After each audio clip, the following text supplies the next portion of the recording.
milestone. This is a move of God. We are overjoyed to celebrate 25 years of ministry, 25 years of preaching the gospel, touching hearts, transforming lives, and building the kingdom of God.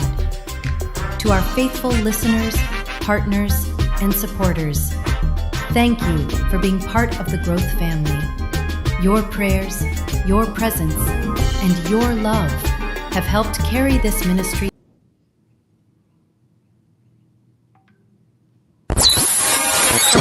Growth Radio, Growth Radio, Growth Radio, national, regional, international, establishing the will of God in the earth as it is in heaven, and making people feel like family. Let's go. This is your radio.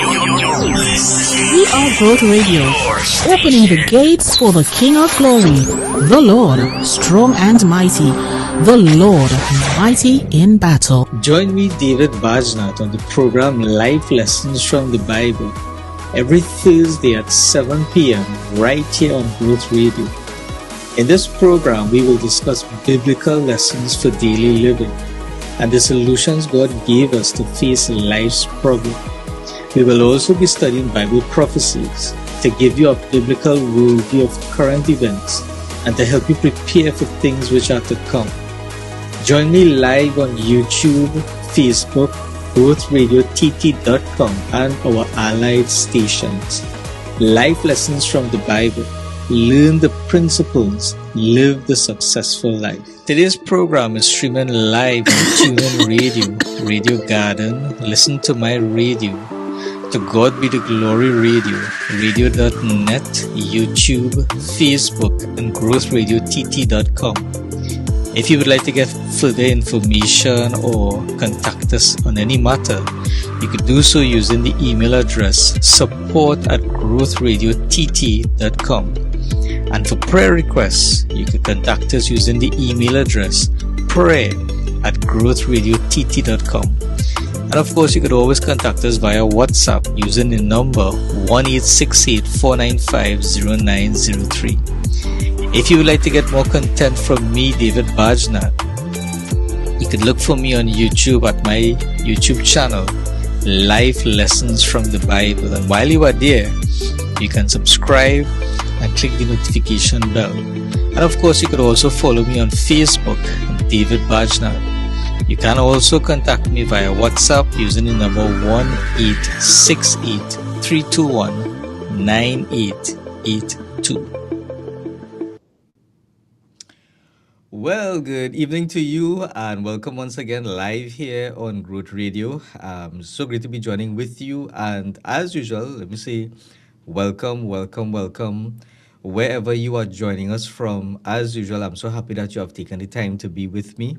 I know we all have so many different things to do, a number of things to do, different things that we could put our time into. So the very fact that you have chosen to take some of your time to spend with me on this program, to hear some of the life lessons, is really, I'm appreciative of that. I want to say thank you. And trusting God that these next few moments together would be a blessing to you and a benefit to you, since you have taken the time to invest it in this program. And so let me say good evening to you, those here in Trinidad and Tobago, still Sweet TNT. We still call it Sweet TNT. Good evening to you. We have been having some mixed weather, some rainy weather, a little bit of sunshine. But good evening to those of you joining with me in Trinidad and in Tobago, the Caribbean islands, the United States. We have persons who even look at join our program from Europe, some persons from Germany, other countries, even in the Middle East and Israel as well. So we have a wide variety of listenership and even viewership, those who join us live on Facebook and on YouTube. So wherever you are joining us from, wherever you are getting this radio program from, even on TuneIn Radio, Radio Garden, and all the others, good evening, good morning, and blessings to you. And we look forward to spending a great time with each other on this program today.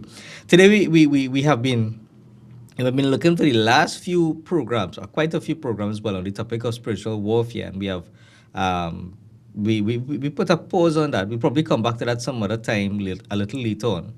But we, in this program and in some other programs to come, we will be looking at different issues related to finances and other matters, some general matters as well, as we continue to give some life lessons, some life principles for us as we focus on the kingdom and live in the kingdom lifestyle. We should be having some persons joining with us a little later on to do a live program, a live interview, sorry, and to discuss some issues as it relates, as I said, finances and some other topics as well. I also want to mention, not in this program, but we have some programs coming up where we will be dealing with a lot of some more practical. I mean, all of the programming we have done so far have been practical. But we want to continue doing some more things that talking and getting into some topics that is more um, relevant to us. And like I say, one of the things we'll be talking about tonight is finances, the Christian and finances, and in the interview that we should be doing a little later on in the program. But in programs to come, we'll be getting some more details in finances as well, touching on some principles for you and me as we manage our finances as Christians in this world. One of the things is, for me, that's very interesting. I've been doing a number of studies in Bible prophecy, the book of Revelation and other prophetic scriptures. And when you understand Bible prophecy and where the world is headed, and you think about finances and money and the Christian in that perspective, you will see that there's a lot of things we need to focus on. And so we'll be getting into some of that, as well as in some programs, we'll be getting into things pertaining to relationships and the dynamics of relationships as well. And we have some other guest ministers that will be coming on, and they will also join with us. But for tonight, what we want to do, we'll be doing I have a very, a guest that will be coming on, a very great guest that will be coming on, and we'll be doing an interview tonight as it relates to some different topics on peace relations, peace education, even some topics on some touching on some things on finances. And so we are looking at having a good program tonight as well and enjoying the time tonight. So I want to set this up as we get into our interview and the discussions for tonight. Before I do that, let me also say, as per usual, if you are joining with us live on Facebook or on YouTube, thank you so much. Welcome. You could always send in your comments live as we do the interview, as we get into discussions. You could ask your questions, type in your questions if you want. And also, we can take live calls as well. You see the numbers on the screen. Let me give you the number again: 1-868 495. I'll give you that number just in a minute.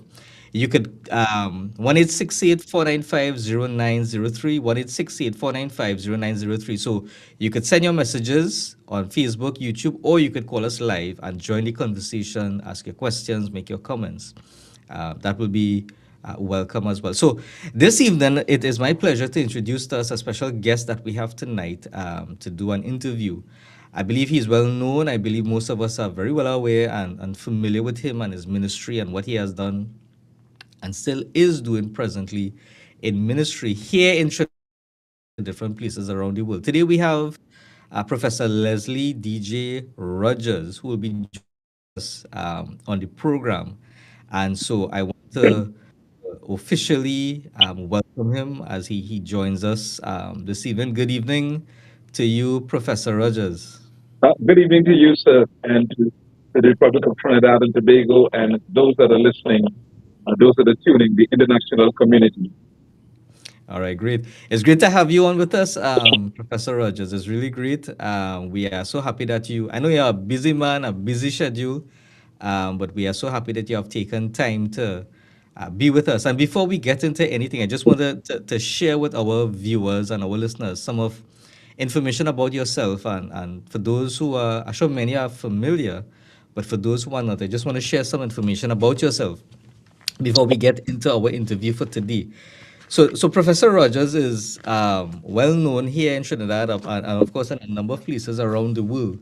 I just want to read just a short clip from his book. We'll talk about his book in a few minutes, but I just want to read a short clip from his book. This book we'll be speaking about in a few minutes, The Proliferation of Peace Education in the Caribbean.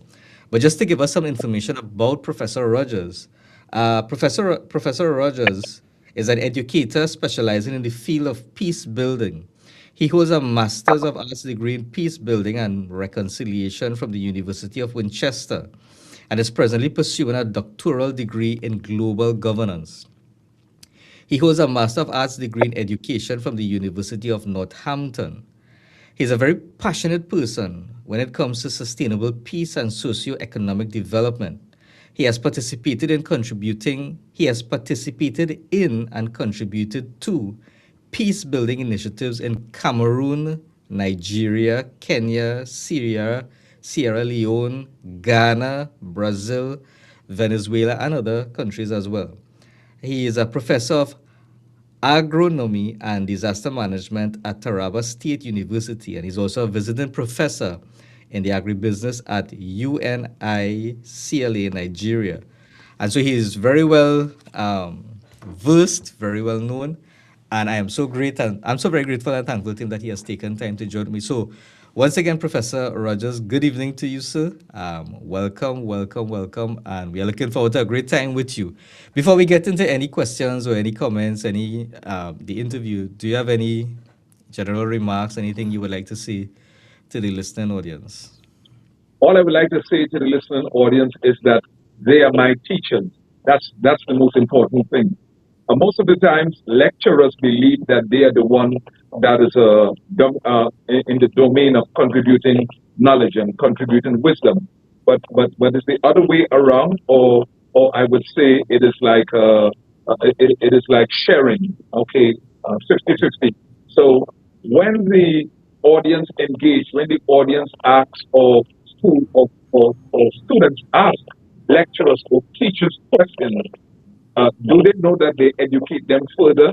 They let them know what they don't know, what they need to know, what they should know, how okay, how to explain things, whether or not they were not efficient or effective in explaining certain things. So that's very important. So I am here to learn. I'm excited not really to share, but also to hear the voices of the listening audience. Thank you. Amen. And of course, we are here to also glean from you and gain some knowledge and some information. And so let me remind our listening audience again, you could always type in your questions or your comments. And as I also mentioned previously, you could call in and you could join the conversation, ask your questions live. Dr. Rogers, I'm so happy that you are here with us tonight because I know you recently published your book, The Proliferation of Peace, Education in the Caribbean. And so we want to spend some time talking about that book and hopefully also have some conversations on some other areas, some other matters that are relevant to us. But I just read a short bio of yourself, but I don't know, before we get into some more details, if there is any other, things about yourself you would like to share.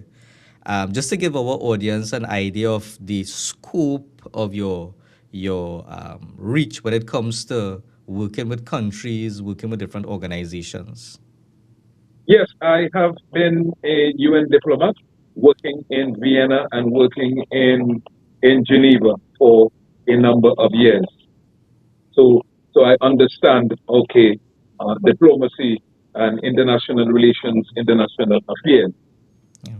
Right. Apart from that, presently, God has been gracious that I made history as a West Indian because I am a state official for the government of Nigeria in two capacities. One is special advisor, no, three, sorry.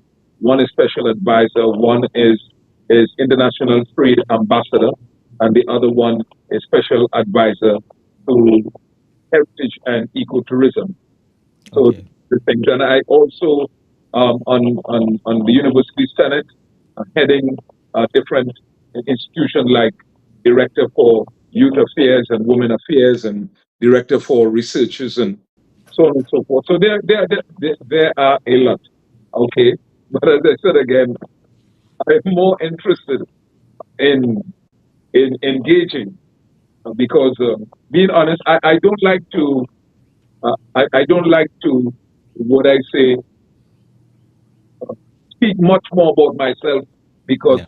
sometimes, not always, people might get the impression that, hey, uh, like you want to swallow them up Yeah. because really and truly, I would tell you that I'm one globally making history, having more than 14 master's degrees. Oh, wow. So I don't like to really say that because when you say that, well, okay, see, some folks may feel swallowed up, and they don't understand that from God's point of view, from my point of view, the more I have studied, and I'm saying it with tears in my heart, the more I have studied, the more I have realized that I am kind of a kind of a fool, and I don't know really anything. And now I understood, and the amount of mistakes I've made in the past, the amount of wrong evaluations because of a lack of capacity building, a lot of research development. So that's and now I'm very happy, and now I understand God in depth, in depth. Thank you. I think also is great for our audience to know that you are also the pastor at Prophetic Missions International in Chaguanas. Yes, All right, great. So, minister, pastor, and also diplomat, and and numerous. also with churches planted all over, Wow. especially in South America. Oh, yes. So, numerous hats, a lot of things doing in the ministry and so on. So, once again, I want to say thank you for taking time out to join with us. You recently wrote this book, I believe it was published this year, The Proliferation of Peace Education in the Caribbean.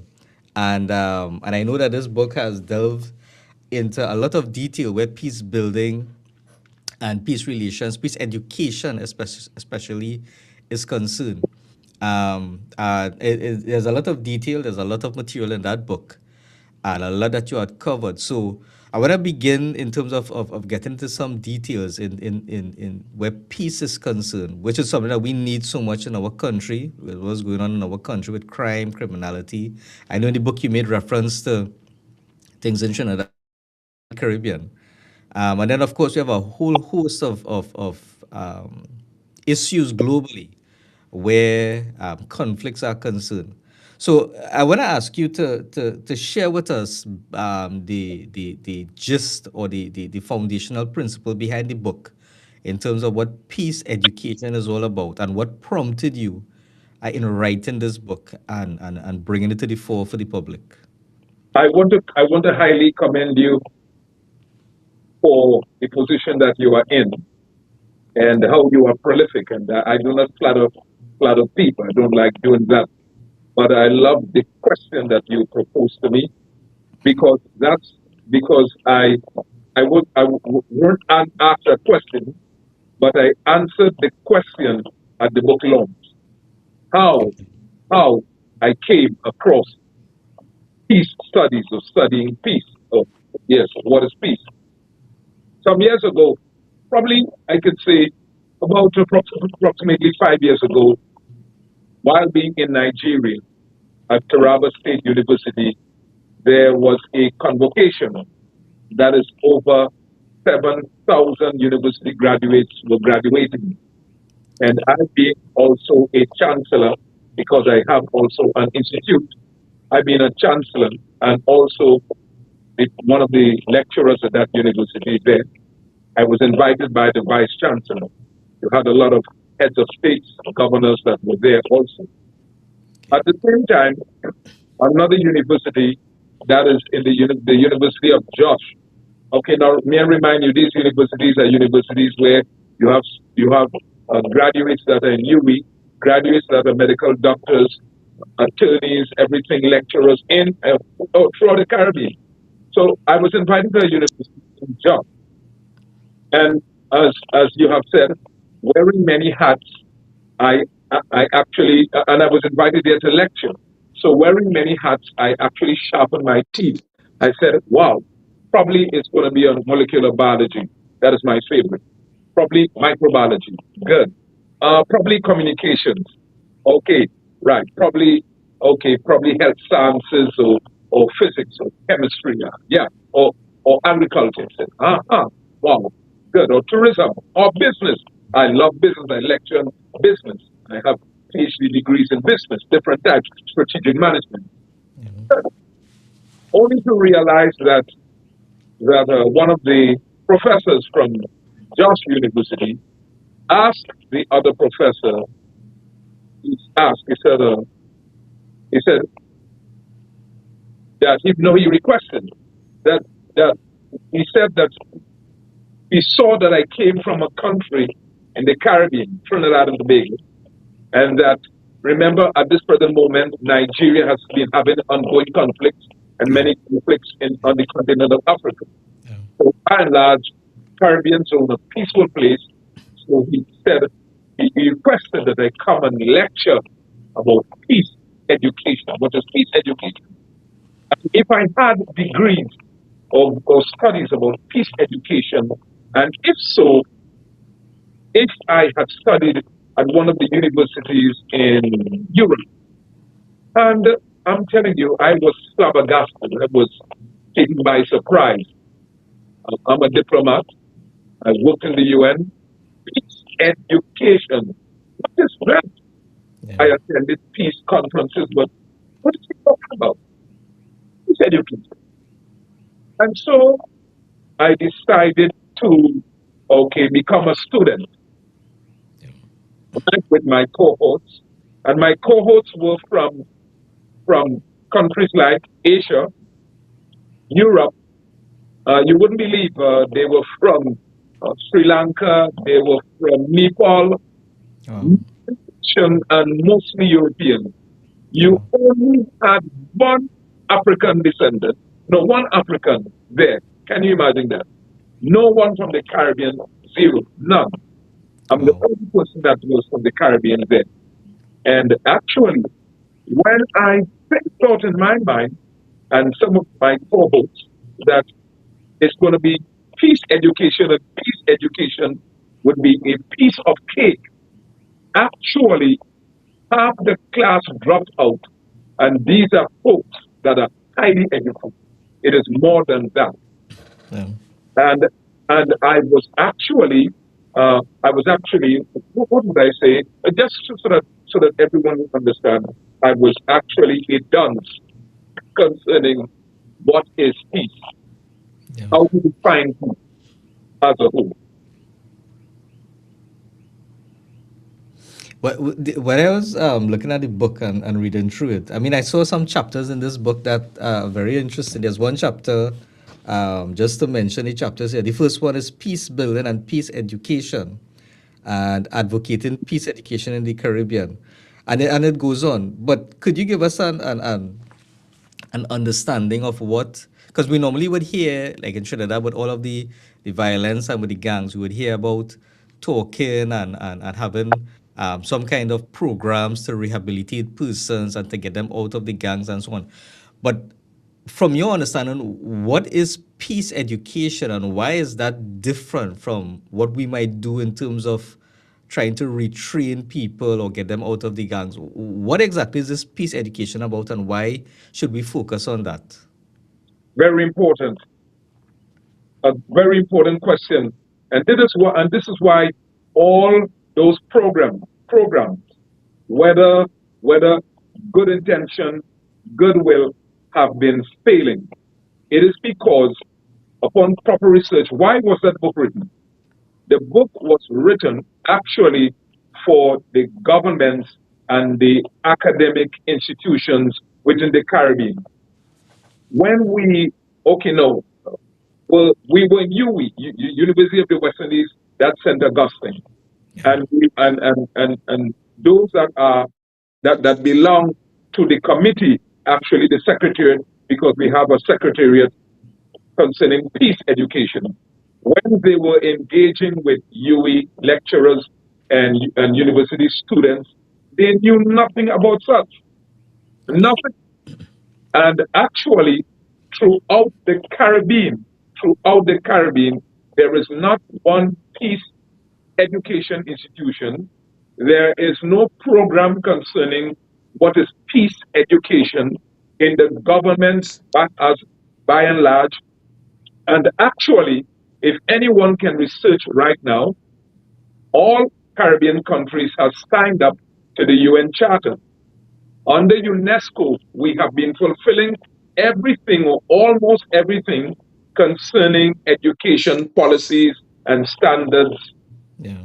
in our educational institutions. However, UNESCO said, and UNESCO not said, sorry, but mandated that every school, all institutions must must introduce peace education as a pedagogic policy adopted at all levels.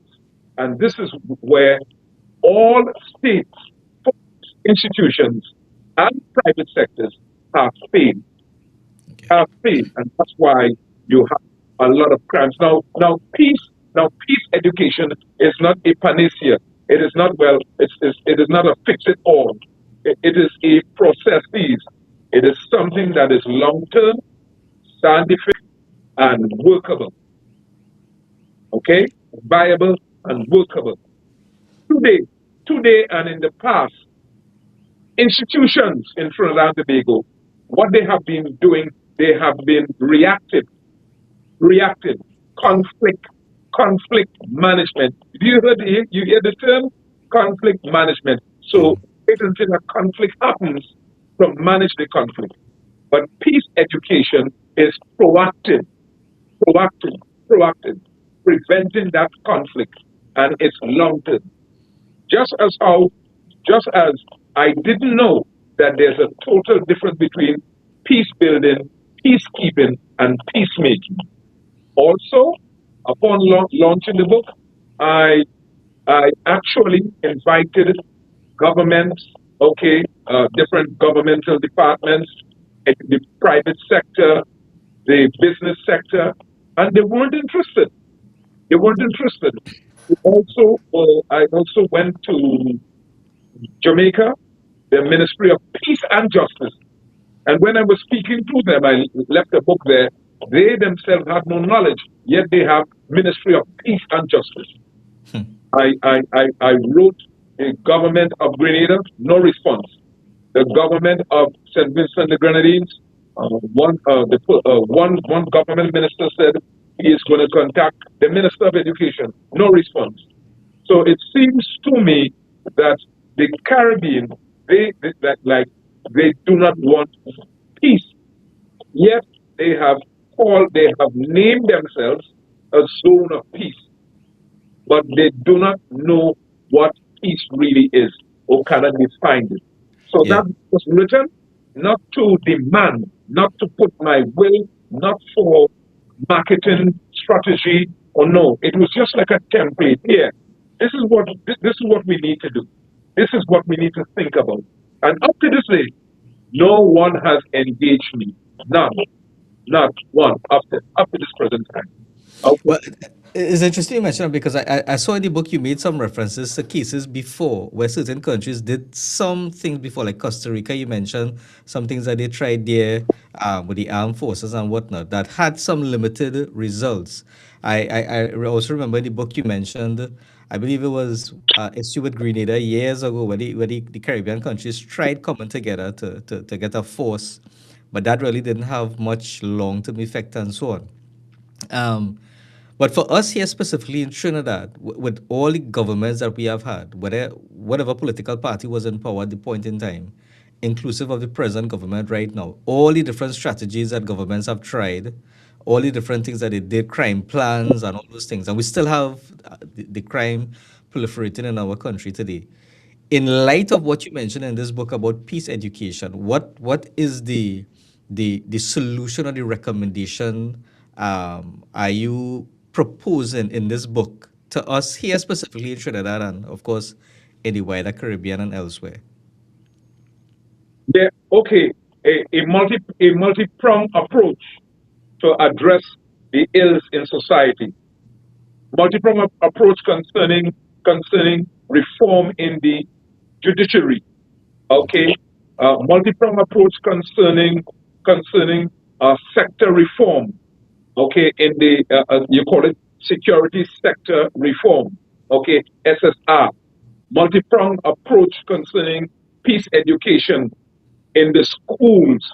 What what what schools have been doing, what the ministry has been doing is just expelling, expelling, expelling uh, offenders. That's all. And what they have done is they have rubbed salt into the wound now. Now, what they have done is have police patrol schools or be in the schools, and they are going to remove the bad apples or the spoiled eggs.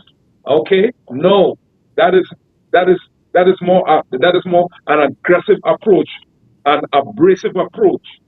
So that the book as a whole, okay, has multi-pronged approach and should be adopted in our constitutions, can be adopted in all our policies. Another thing, a multi-pronged approach concerning the media, because the media themselves needs peace education. Yeah. A multi-pronged approach concerning the business sector. Okay, the business sector, they themselves need peace education. So by and large, that's why first world countries are where they are today. Because look, India, China, China has in China, imagine in China's curricula, they have up to doctoral levels in peace education. Nigeria, doctoral levels in peace education. And in the Caribbean, not one single institution. Oh, can anyone do a research right now? Not one book, not one book written about peace education. Because many have the concept that peace means absence of war. Yeah. Yeah. Almost, okay, and they can be wrong. In the Caribbean, we don't have war. Okay, we don't have war, right? But yet we have war. Yet we have an ongoing war. Why?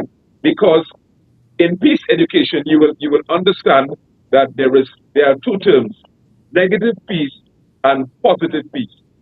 So what the Caribbean has is what you call negative peace, the absence of war, but yet there is a war, social war, political wars, economic wars, racism, all these things, religious wars, wars within our own selves, wars within our own conscience, wars Yeah. with family structures, wars. And when you are, and the education is important. Also, peace education goes hand in hand with the Bible, be- hand in hand with religion, because you have religious peace education. So, in, in this field of studies takes actually about 10 years if you want a doctoral degree. Master's degree might take 5 years. You become a scientist because you understand. Okay, then also there are certain sectors of peace education where you have to you have to have what you call proper studies in neurosciences, because it will tell you everything about the prefrontal cortex. It will Yeah. tell you about the amygdala, what it can do, the AI, all these things. Do you know God has wired our brains to forgive? And scientists who are, some of them who are atheists, have discovered that. So we were not wired to fight one another and to hold animosities, etc., against one another.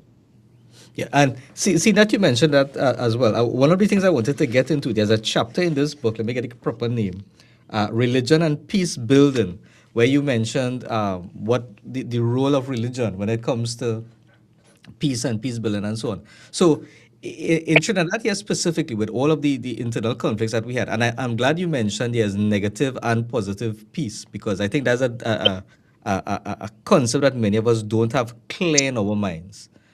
We think that we call ourselves a zone of peace in the Caribbean. We don't have any conflicts, no wars and whatnot. So we are peaceful, but yet we have the ethnic issues, the all of the tension between all of the different races and so on that underlines everything. But in that chapter where you spoke about religion and peace building, the one of the questions that came in my mind, and I'm glad we're having this interview so I could ask this question: when it comes to the church specifically in Trinidad, and in the context of all the crime and situations that we are seeing in this country. I've been praying in this country over the years, all kinds of movements.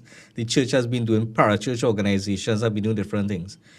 From what you have written in this book and your research in peace and peace building and so on, how would you recommend or suggest the church approach peace building and getting some changes in this country where peace is concerned? When you use the term church, there are many denominations by and large, and and what I would say is this: the church has failed. They have failed because, look, for instance, once again, see in a book called Peace Education, see in a book that is published, Peace Education. Has any of the church leaders, I'm talking about the evangelicals, have they called me? Have they engaged? Have they inquired? No, no. Okay.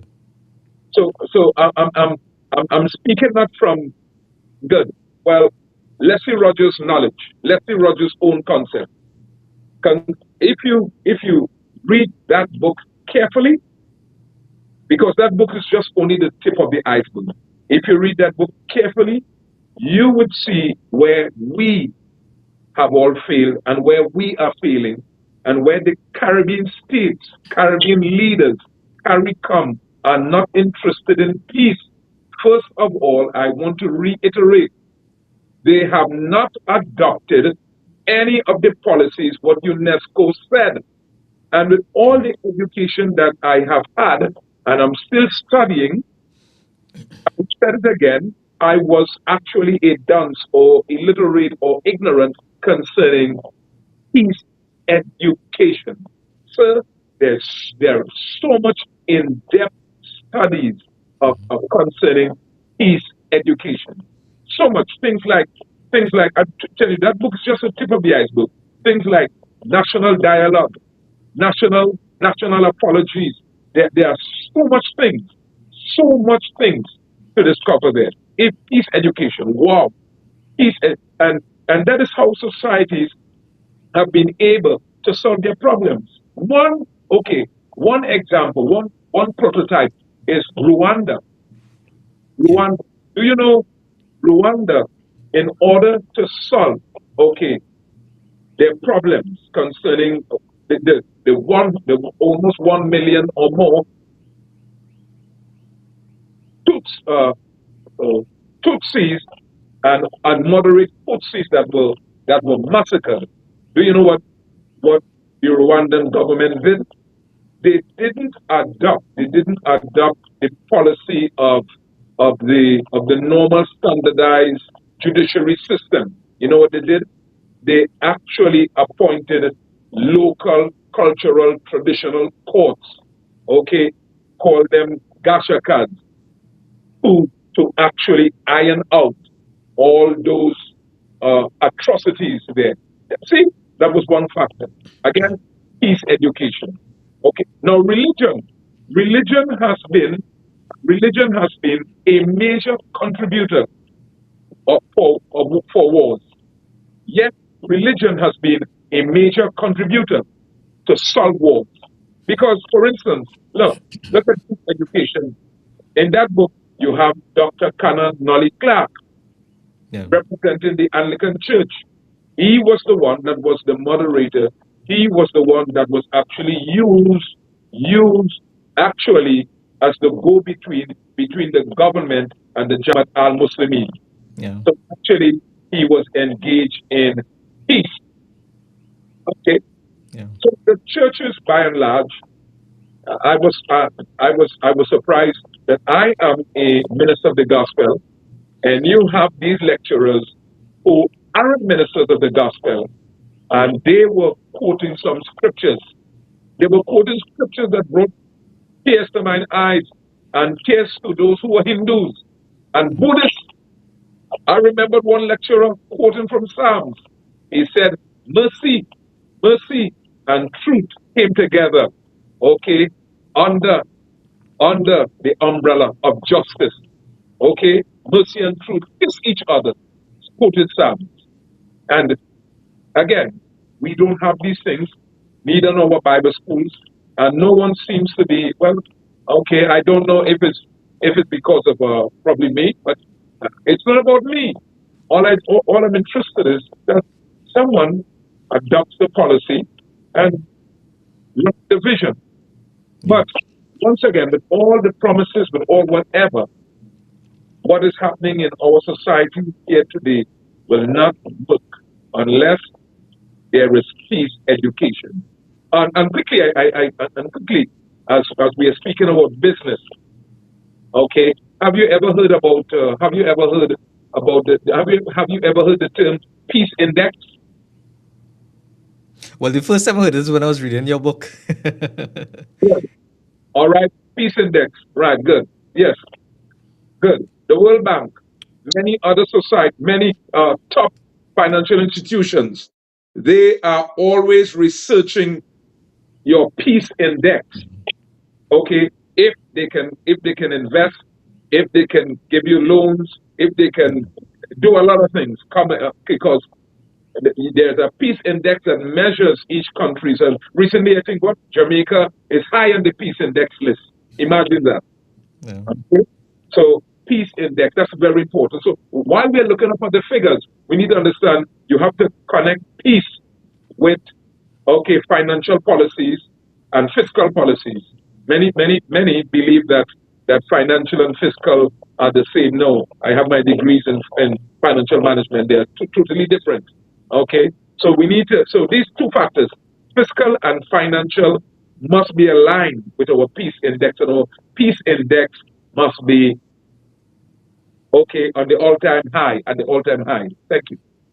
So just to make sure that we have it clear for our listening audience, when you use the term peace education, you're referring to a multi-pronged approach in terms of policies, in terms of programs, in terms of educating people about changes in the way that we approach things on a personal level, so that we could have, if we could use the word, a overall change, like system-wide change in how we approach dealing with conflict, as opposed to just simply having negotiate. Because I know one of the big things now is sit down and let's have dialogues, let's discuss our differences and work out our differences. To bring it home, let's have some program in our country with all of the gangs, and try to re-educate and retrain. What you're referring to is not just simply that. You're referring to something bigger than that in terms of a holistic, systemic wide approach to addressing the situation. Yes, that's right. What what we have, we don't really have dialogue. What we have, we have just mere talking. We think it's dialogue because in peace education there are many types of dialogues. Have you read the book there? Like you have what you call the container dialogue. You have the boom dialogue. We do not really have dialogue. Okay, and we say discussions, but we do not really have discussions. You see, we can use terms. Okay, we can use terms like uh, everyone use terms lightly. Just use terms. But when coming to the connotations and the denotations, that's an academic factor that must define and redefine the interpretation of what is meant or what we meant to say. So we don't really have any dialogue. And that's what I'm saying. This study takes about 8 years, 10 years, 5 years, 3 years, and I'm a student, and you realize that you are undone. The amount of information, not just intellectually, but practical, because actually, with peace education, there is what you call practicum. You will have to go for sometime 3 months or a month at one of those zones there, okay, that is having conflict. And what you have been, what you studied so far, you have to go there and sit and engage and everything. So it is not something that is just theoretical. You sit down, chair, okay, and just okay. No, you have to go outside there. You have to feel the feeling, feel the people, everything. So we have been successful. And if I didn't have such education or such studies, I would have messed up so many mistakes I would have made.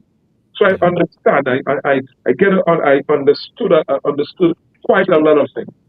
So that book is very important. One of the chapters as well, and I keep making reference to the chapters because the topics in these chapters to me are very interesting. One of the chapters you have here, chapter 8, is on de-radicalization, and I found that as a very, very pertinent topic, a very necessary topic and a necessary area to address. In the context again of our country, where we have, and I mean globally now, where we have persons who are so very, strong on their belief and their ideologies and are willing to become violent if necessary to enforce their ideologies. In the book, when you talk about the radicalization, you mentioned different areas of approaching that.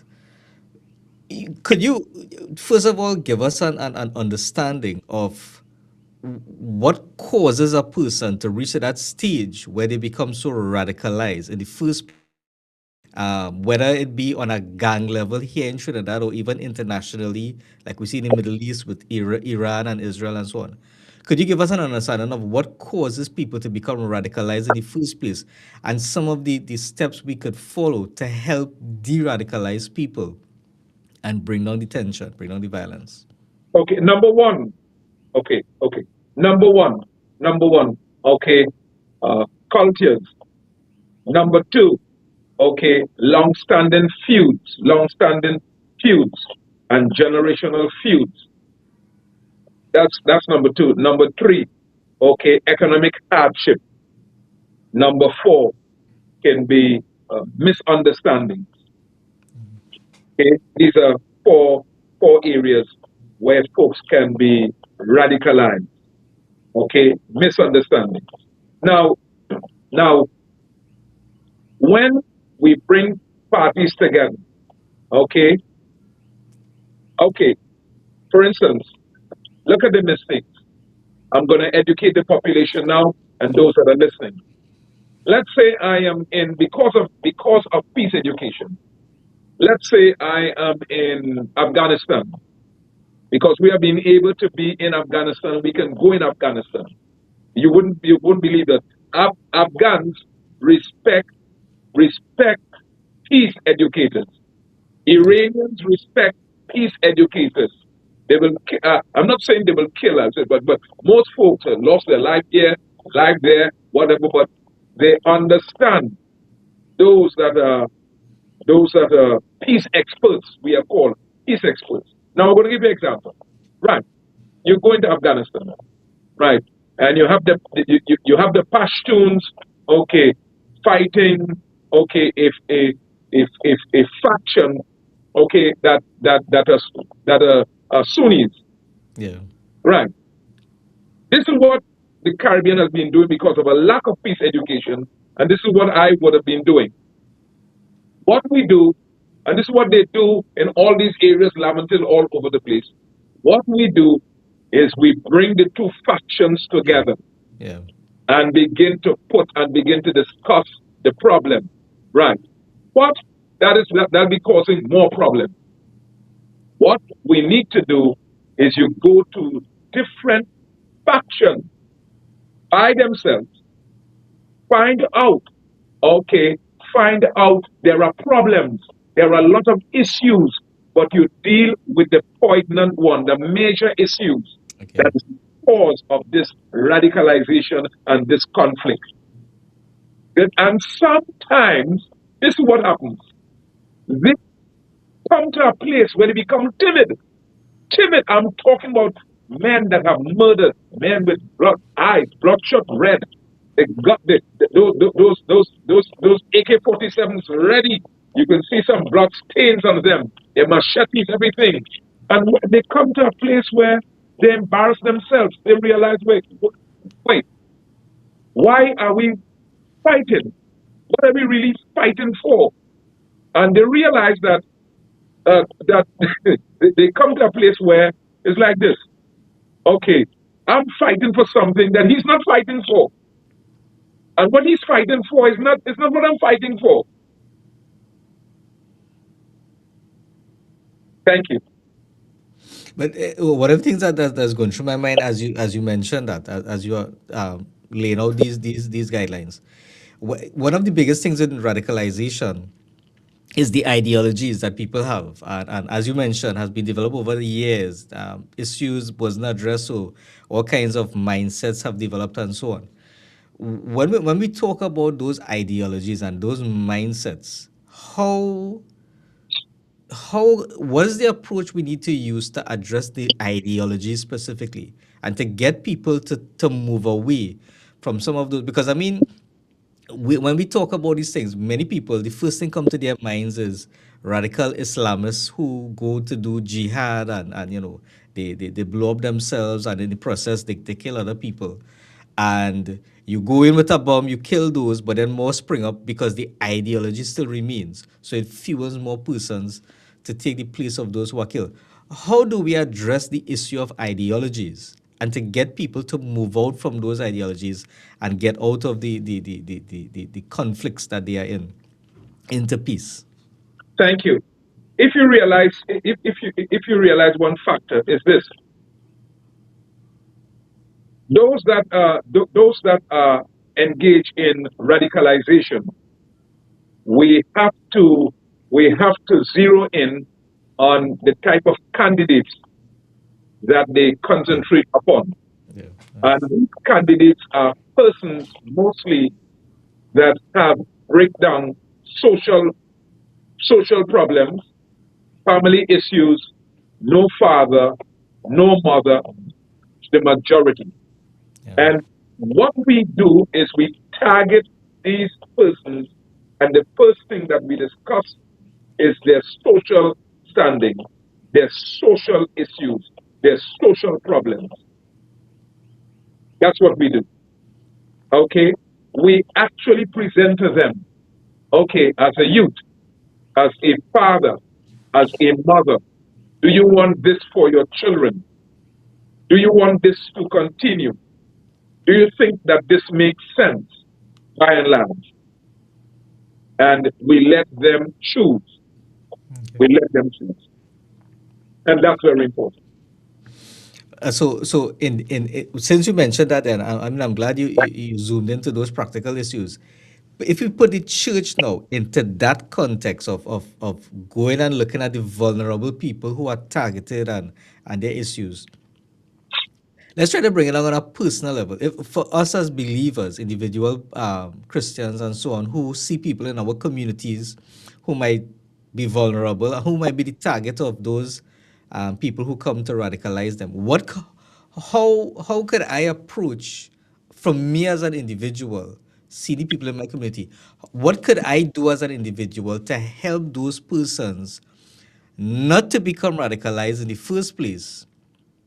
And if they are, what kind of person, because we talk about peace education, what could I do as an individual to help that person get out of their radicalized state? The very thing that you just mentioned, peace education, that's important. Peace education.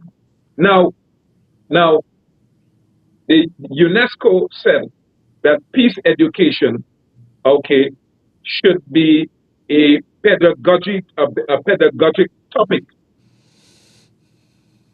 concerning early childhood, because it is scientifically proven, and I'm a psychologist by profession also. It is scientifically proven, right? Okay, it's something that is universal, that the best time for any human being, you call it those different windows for a child to adopt a language, accurate accent, for a child to adopt policies, principles, everything is between the ages 3 and 7. Yeah. And if we, in all these areas that where we describe as the underserved, the underprivileged, etc., if we should just piecemeal what is peace, what is peace education, because remember, as I said, peace education is something that is long term, long term. Peace education is not about negotiations. Negotiation is something that is short term. Negotiation is a bargaining on two sides, 50-50, okay, or sometimes zero sum. All right, zero sum effect. One win, one side win, and the other nothing. But it's something that is an ongoing processes. If if that should happen, if we should introduce that, every soldier needs peace education, but it doesn't mean to say that that soldier mustn't be involved in combat. No, he will actually know how to handle his enemies. Okay, every police officer. That's a problem. The police service knows nothing about peace education. We would never, and I pray God to hear me, we would never have an efficient and effective police service if they have no knowledge about peace education. If you go further, we cannot have effective medical doctors. Okay, you call it okay, you call it Medi-peace. We cannot have effective nurses. The hospital actually is a place of social conflict, economic conflict, Yeah. scarcity of resources, scarcity of beds. How do we manage that? Okay, scarcity of medical supplies, okay, and accoutrements. Peace again, peace, the underlying factor. Hence the reason God said in Psalms 34 through the psalmist David, seek peace and pursue it. Pursue it, yeah. Pursue. Do you know what it is to pursue? Pursue means a police chase. The more you run is the more I'm after you. Yeah, man. All right? Well, Professor Rogers, the time has passed Thank you. so very quickly, so very quickly, and we are up to our time to close. But before we do, I just want to give you the next few moments, just to give us any closing words, any closing encouragements, peace relations, or anything generally. Any encouragement for us? Any words of advice just before we wrap up this interview tonight? Okay, the encouragement that I would like is that upon this message and upon this interview, that everyone right now should be interested. They should actually petition the government. They should petition the private sector. They should petition communities where they are. They should petition the various church leaders about peace and concerning peace education because it is needed now more than ever before. And actually, it is an ongoing policy within all nations, including China, India, even Iran. There are institutions that are developing there also. It's very important. Thank you. Amen. Amen. Well, thank you so much, Professor Rogers. Thank you for taking the time, sharing this last few minutes with us. We are so grateful for your advice and for the book, Proliferation of Peace Education in the Caribbean. Thank you so much for your ideas and the enthusiasm with which you share these principles. And so we pray God's blessings on you and your ministry and all that you do here locally as well as abroad as well. So God Thank bless you. you very much, sir. And you can and also it's on Kindle, so I made it available for just 9 US. It's available. It's very important. And Okay, all right. Yes. yes, and one thing, I would like to let the audience know. This I should be letting out this secret, but but in the next 2 or 3 years also, and I want them to record this. Okay, globally, internationally, if you don't have a certificate concerning this, you would not be viable for whatever job that you would like to do. If even you want to be a scientist. Okay, Okay. thank you. Wow. Okay, all right. So thank you very much, Professor Rogers. And so let me say to our listeners, thank you so much for joining with us for the last few moments. You have been listening to an interview with Professor Leslie DJ Rogers as we discuss his book, The Proliferation of Peace Education in the Caribbean and all the matters related to peace. I want to say thanks to those who gave us our comments on Facebook and on YouTube. If you would like to contact Professor Rogers, you could use the number 738 1-868-738-2473, 1-868-2473. So you could get some more information. And also if you would like to get the book as well. So thank you so much for those who have joined with us. I saw one person requested prayer. We will remember you in prayer as well. Thank you so much for your help. So good night to you, and join us in the next program. We having some more interviews on different topics with different persons as we go on in the program. So look out for those. But until the next time, thank you so much for joining with me. God bless you, and take care until then. Heavenly Father, thank you for your word and for the life lessons you shared with us today. Thank you for every listener who tuned in with an open heart. Help each person take what they heard and apply it in daily life, in choices, in words, and in actions. Lord, for anyone listening who wants to grow closer to you, we invite them right now to turn their heart toward you. Give strength to the weary, peace to the troubled, and direction to those seeking answers. Draw us closer through your truth and your love. As we leave this program, go with us. Guide our steps, guard our minds, and keep us walking in faith. We give you all the honor and praise. In Jesus' name, amen. Hello, dear listeners of Growth Radio and Growth Live Stream. We value your thoughts and questions as you grow with us each week. If you have a question about today's program, we invite you to send it in. All questions should be short and respectful, and our presenter will take time to answer them during next week's broadcast. To submit your question, simply send it to support@growthradiott.com. We're looking forward to hearing from you, because your question could be someone else's breakthrough. Thank you for being part of the Growth Radio family. God bless. Growth Radio, Growth Radio, Growth Radio, national, regional, international, establishing the will of God in the earth as it is in heaven, and making people feel like family. Let's go. This is your radio. We are Growth Radio, opening the gates for the King of Glory, the Lord, strong and mighty, the Lord, mighty in battle. Join me, David Bajnath, on the program Life Lessons from the Bible every Thursday at 7 p.m. right here on Growth Radio. In this program, we will discuss biblical lessons for daily living and the solutions God gave us to face life's problems. We will also be studying Bible prophecies to give you a biblical worldview of current events and to help you prepare for things which are to come. Join me live on YouTube, Facebook, growthradiott.com, and our allied stations. Life lessons from the Bible. Learn the principles, live the successful life.